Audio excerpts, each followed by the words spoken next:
5 keluarga korban, bukan, keluarga daripada yang terpidana yang dituduh melakukan perbuatan pembunuhan sebagai pelaku pembunuhan.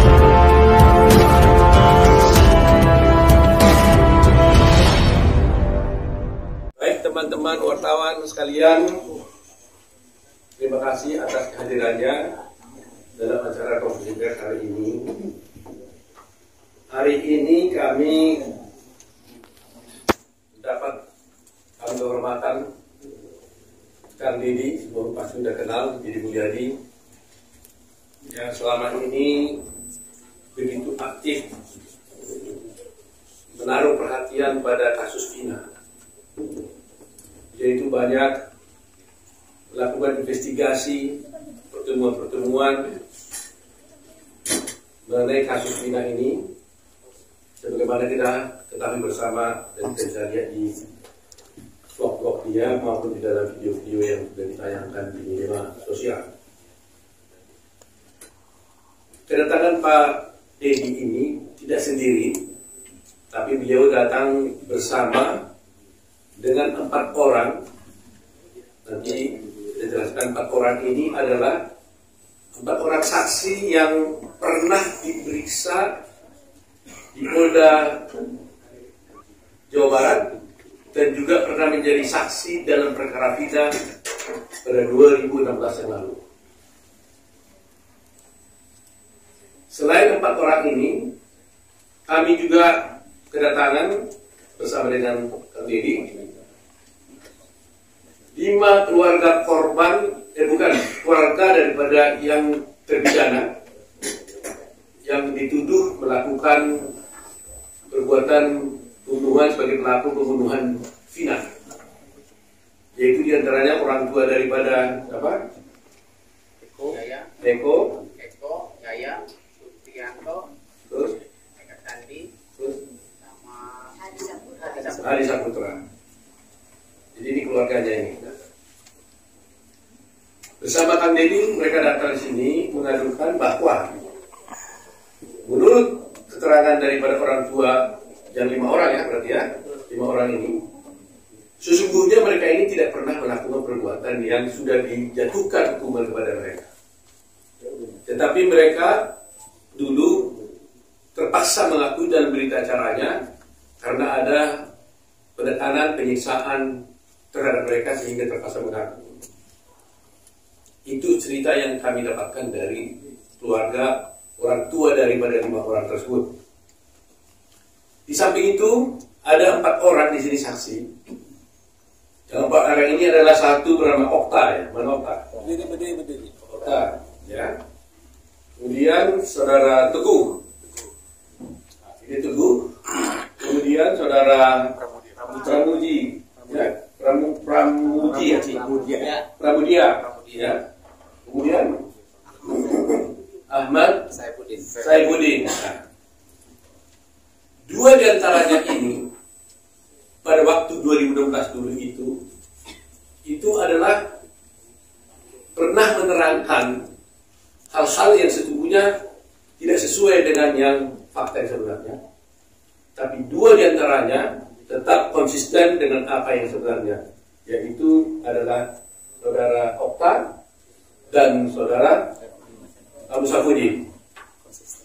Ini konsisten 2 orang ini.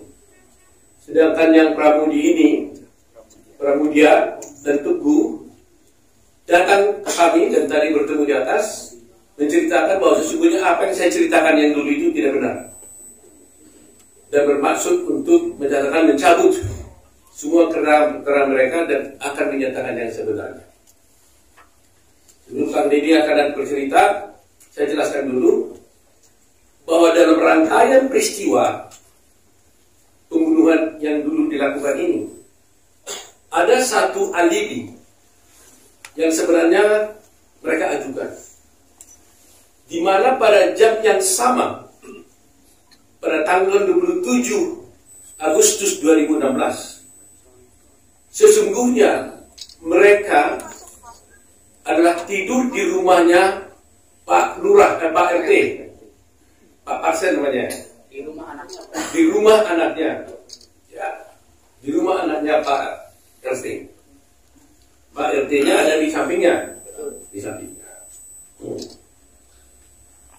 Nah, jadi coba bayangkan, jadi kurang di antara jam-jam tersebut, jam 9 sampai jam 10, jam 12, itu mereka-mereka ini katanya mulanya dari awal, dari sore, dari maghrib, mereka pergi dulu ke rumah, ke warungnya Ibu Nining.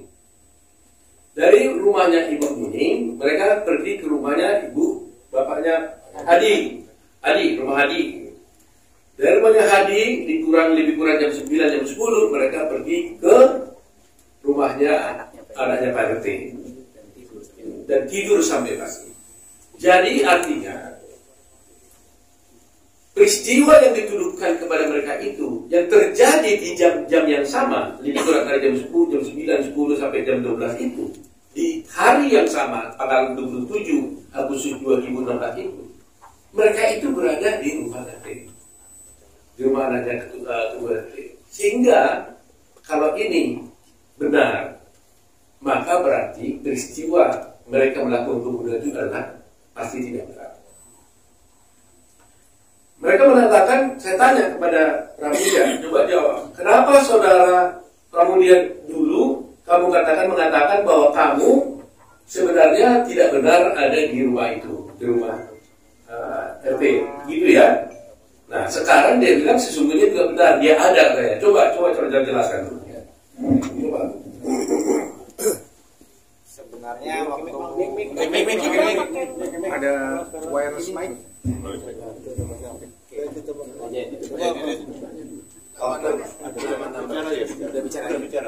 dulu saya di BAP tahun 2016, saya berkata yang sejujurnya.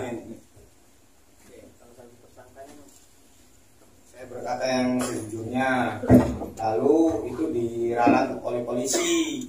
Bilangnya kamu bilang tidur di situ, tapi Pak RT sama anaknya tidak mengakui bahwa anak-anak tidur di situ. Nah, maka dari itu saya merasa takut sendiri. Maka dibantulah dirubah BAP seolah-olah saya tidur di rumah Pak RT. Jadi itu ceritanya. Nah, itu waktu berita acara di polisi. Ketika kamu diperiksa di pengadilan, apa yang kamu sampaikan? Waktu di pengadilan, saya berbicara jujur seadanya. Saya bilang tidur di situ. Waktu kamu tidur di situ, melihat nggak yang 5 orang ini yang sedang dipenjara sekarang itu ada di situ juga tidur? Melihat ya? Melihat. Baik. Setelah itu, kemarin katanya kamu ada diperiksa lagi. Diperiksa. Tanggal berapa itu? Tanggal 4 apa? Juni. Juni. Di mana kamu diperiksa? Di Polda. Di Polda. Kamu bilang apa yang sebenarnya di sana? Bilang sejujurnya juga. Apa itu? Ya bahwa saya tidur di situ tuh.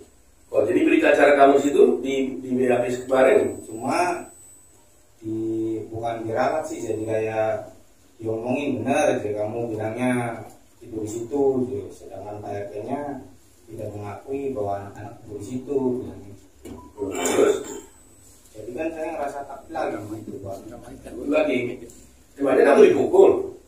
Ya sekarang kan saya kan udah punya keluarga, nggak kayak dulu lagi Pak. Jadi saya takut. Jadi kamu ngomong apa jadinya? Saya bilangnya tidur di rumah lagi. Jadi nggak di situ, nggak di tempat RT lagi katanya? Enggak. Oh. Jadi yang benar yang mana? Yang benar saya tidur di Pak RT. Oh, jadi bolak-balik nih. Makanya tadi saya marah sama kamu kan? Saya bilang kalau kamu berbohong, maka akan ada orang yang korban lebih jahat daripada penjahat sebenarnya kalau berbohong. Mengakibatkan orang lain masuk di penjara, kan itu tadi kan? Jadi saya nggak mau kalian ini berbohong. Nah, kalau kalian memang betul-betul memang malam itu ada di rumah RT, katakan itu kalian di rumah RT. Tapi kalau memang tidak, ya katakan kalian tidak di rumah itu. Jangan gara-gara kebohongan kalian itu ada orang masuk penjara, cuma hidup lagi.